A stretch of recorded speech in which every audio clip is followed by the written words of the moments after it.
اعوذ باللہ من الشیطان اللعین الرجیم بسم اللہ الرحمن الرحیم ان اللہ ملائکتہ یصلون علی النبی یا ایہا الذین آمنوا صلوا علیہ وسلموا تسلیما اللہم صل علی محمد وآل محمد وعجل فرجهم واشرنا معه وزدنا محبت۔ محترم ناظرین، السلام علیکم ورحمۃ اللہ وبرکاتہ۔ تربیت اولاد کے حوالے سے الحمدللہ ہمارا یہ لیسن نمبر 108 ہے، 108، اور ہماری یہ کوشش ہوتی ہے کہ یوتھ میں، بچوں میں ایک اویئرنیس پیدا کرے دین کی کچھ باتیں ان تک پہنچ جائیں تو ہو سکتا ہے وہی ہمارے مغفرت کے لیے ایک ذریعہ بن جائے۔ اس لیے انسان اور حیوان میں بڑا فرق ہے۔ حیوان صرف اپنے لیے جیتا ہے، انسان دوسرے کے لیے جیتا ہے۔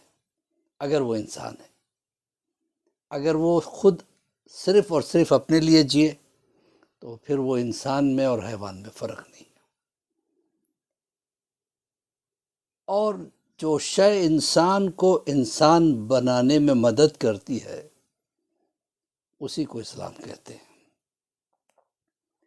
اور طرح طرح کے ایسے واقعات موجود ہیں، میں واقعات پیش کرتا ہوں تاکہ بچوں کو بات اور آسانی سے سمجھ میں آ جائے۔ ایک ایسا ڈاکٹر جس نے پی ایچ ڈی کیا ہوا تھا اور کئی ایم ایز اس نے کیے تھے، فلاسفر بھی تھا اور ڈاکٹریٹ اس نے کیا تھا۔ نتیجہ یہ ہوا کہ کچھ کتابیں اس نے ایسے پڑھی جس سے اس کے دل میں ایک بات پیدا ہوگی کہ خدا ہے ہی نہیں۔ اکثر لوگوں سے وہ کہا کرتا یہ سب من گھڑت کہانیاں ہیں، یہ 1000-1500 سال سے یہ چیزیں شروع ہوئی ہیں کہ خدا ہے، دین ہے، یہ سب کچھ نہیں ہے۔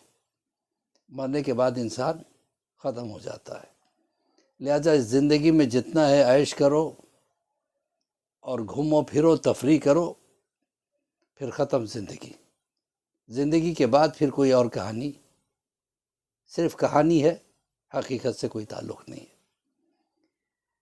بہت سو نے اس کو سمجھانے کی کوشش کی لیکن وہ اپنے اسی بات پہ اڑا رہتا اور کوئی جو ہے نا اسے سمجھا نہیں پاتا۔ لیکن وہ اچانک ایک ایسی چیز، ایک ایسا واقعہ اس کے زندگی میں گزرا کہ وہ مسلمان ہو گیا۔ ایک سبزی فروش جس کا نام عبدالاحد تھا، وہ کئی سال سے اس کے یہاں سبزی بیچنے آیا کرتا تھا۔ وہ کہتا ہے کہ حسب معمول میں سبزی فروش سے جو ہے نا سبزی خرید رہا تھا۔ میں نے کہا کیسی زندگی؟ اس نے کہا خدا کا شکر ہے۔ کہا کیسا خدا؟ کون خدا؟ اب وہ بیچارہ سبزی فروش اس سے کیا بحث کرتا جب اچھے بحث نہیں کر سکے۔ اس نے اس کو کنونس کرنا شروع کیا کہ دیکھو تم یہ سب خدا کو ماننا چھوڑ دو، یہ کچھ ہے نہیں، یہ سب من گھڑت کہانیاں ہیں۔ سبزی فروش نے ایک ایسی بات کہی جو اس کے دل میں لگی اور وہ بعد میں مسلمان ہو گیا۔ اس نے کہا کہ دیکھو بھائی ٹھیک ہے، اگر آپ جیسے کہتے ہو کہ خدا نہیں ہے تو مرنے کے بعد آپ اور میں ایک جیسے ہیں، جیسے آپ مٹی بن جائیں گے میں مٹی بن جاؤں گا۔ لیکن اگر خدا ہے تو میری تو بخشش ہو جائے گی، آپ کا کیا ہوگا؟ کہتا ہے اس چیز نے اس کے ذہن کو جھنجھوڑ دیا۔ وہ ایک سیدھا سادہ مسلمان، عبدالاحد اس کا نام تھا۔ اب اس نے جو ہے نا ریسرچ کرنا شروع کیا اور دھیرے دھیرے کئی مذہبوں کی کتابوں کو پڑھنے کے بعد وہ مسلمان ہو گیا، یہاں تک کہ اس کی بیٹیاں حافظ قرآن ہو گئی۔ اس نے اس سبزی فروش کو بہت ڈھونڈا، نہیں ملا، پھر وہ تو اس نے اپنا نام بدل کے عبدالاحد رکھ لیا۔ تو ایسی چیزیں ہوتی ہیں، اللہ کب کس کو کیسی توفیق دے دے کہہ نہیں سکتے۔ انسان میں چینج آنا چاہیے، تلاش حق ہونا چاہیے۔ اسی طریقے سے میں ایک ڈاکٹر لارنس براؤن، اس کے بارے میں پڑھ رہا تھا. یہ کارڈیالوجی ڈپارٹمنٹ کا امریکہ میں بہت بڑے ہارٹ کے ہاسپٹل کا جو ہے نا چیف تھا، اور خود بھی بہت بڑا سرجن تھا. وہ بھی خدا کو نہیں مانتا تھا. ڈاکٹر لارنس نے کبھی بھی خدا کو مانا ہی نہیں تھا.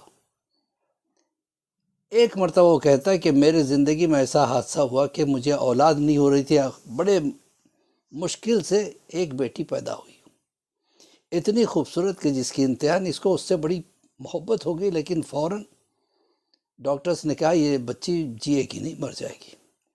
یہ کہتا ہے کہ میری دنیا جیسے اندھیری ہو گئی، میری بیوی بہت رو رہی تھی.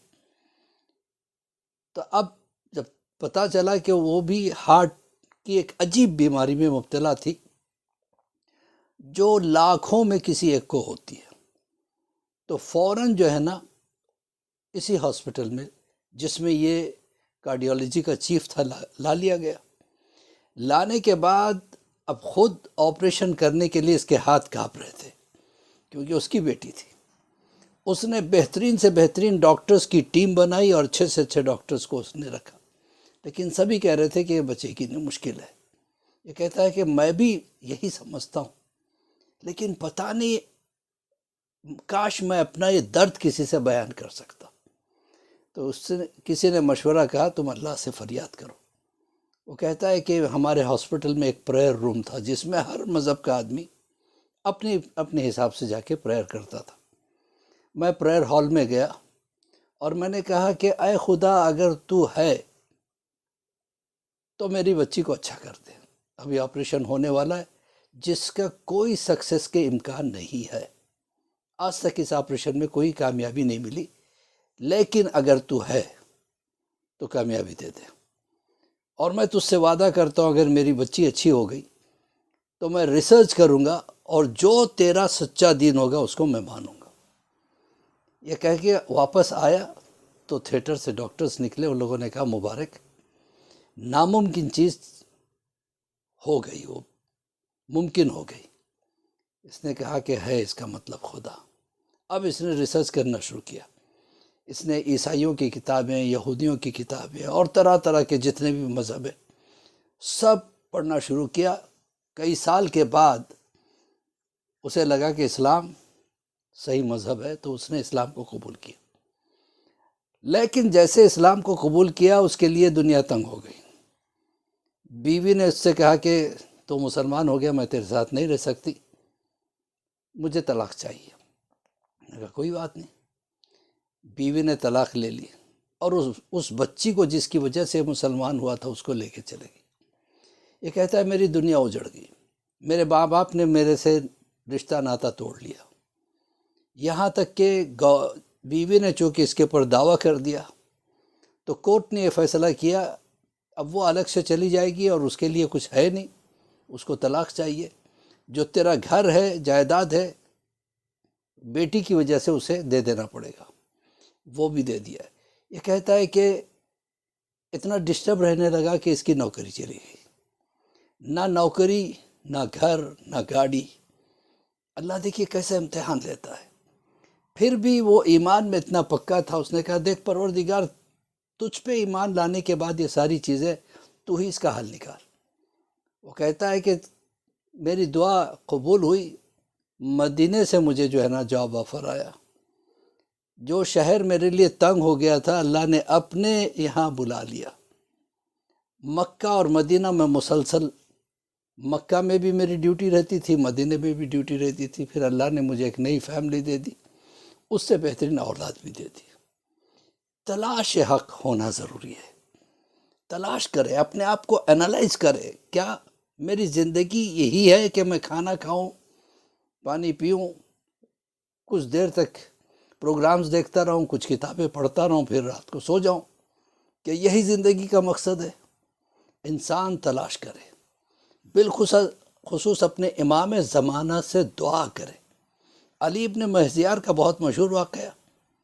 علی ابن مہذیار نے امام سے شکایت کی، مولا میں آپ کو اتنا چاہتا ہوں، اتنا دعا کرتا ہوں، کیوں آپ سے ملاقات نہیں ہو پاتی؟ ایک دن خواب میں امام کو دیکھا. امام نے کہا کہ اے علی ابن مہزیار، اگر تم 3 کام نہ کرتے تو خود بخود مجھ سے ملاقات ہو جاتی. کہا مولا وہ کون سے 3 کام؟ کہا پہلا کام یہ ہے کہ تم نے بے پناہ پیسہ جمع کر کے رکھا جو کسی کے کام کا نہیں. نہ تم خرچ کرتے ہو اپنے پہ، نہ دوسروں پہ خرچ کرتے ہو. یہ تم نے بہت برا کیا. دوسرے، تم نے اپنے رشتہ داروں سے منہ موڑ لیا. رشتہ داروں سے تعلق نہیں رکھا. بہت ضروری چیز ہے. رشتہ داروں کا خیال رکھنا بہت ضروری ہے. اسی کو کہتے ہیں صلہ رحمی. جس میں صلہ رحمی نہیں ہوتی امام اس سے ملاقات نہیں کرتے.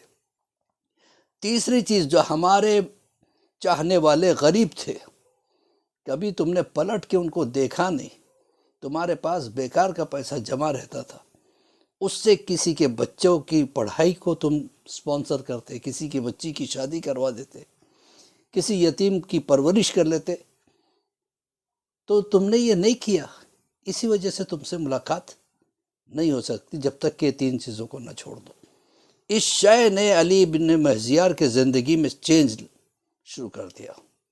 تو عزیزان محترم، تو امام اس سے ملاقات کرتے ہیں جو خود اپنے لیے نہیں جیتا بلکہ دوسروں کے لیے بھی جیتا ہے. اسی کے ساتھ مولوی عباس علی خوئی کا سلام قبول کریں. میں دعا کرتا ہوں کہ پروردگار ہمارے توفیقات میں اضافہ فرما، ہمارے پریشانیوں کو دور فرما، ہمارے سب کی قرض داریوں کو دور فرما. ہمیں موقع دے کہ زیادہ سے زیادہ ہم اللہ کے لیے کچھ نہ کچھ کریں، امام زمانہ کے لیے کچھ نہ کچھ کریں، بچوں کو کچھ نہ کچھ ایسی راہ بتا دے کم سے کم. اور جب بھی ہم آپس میں بیٹھیں تو ادھر ادھر کی غیبت نہ کریں، خدا کی باتیں کریں، امام زمانہ کی باتیں کریں. ہماری چھوٹی سی کاوش کو قبول فرما. اور اس چیزوں کو آپ صرف اپنے حد تک نہ رکھیں، اس کو آگے ضرور بڑھائیے. آپ کے کانٹیکٹس میں ہو سکتا ہے کہ آپ کا یہ شیئرنگ جو ہے کسی کے کام آ جائے، کسی بچے کو ہدایت مل جائے. خدا حافظ. فی امان اللہ.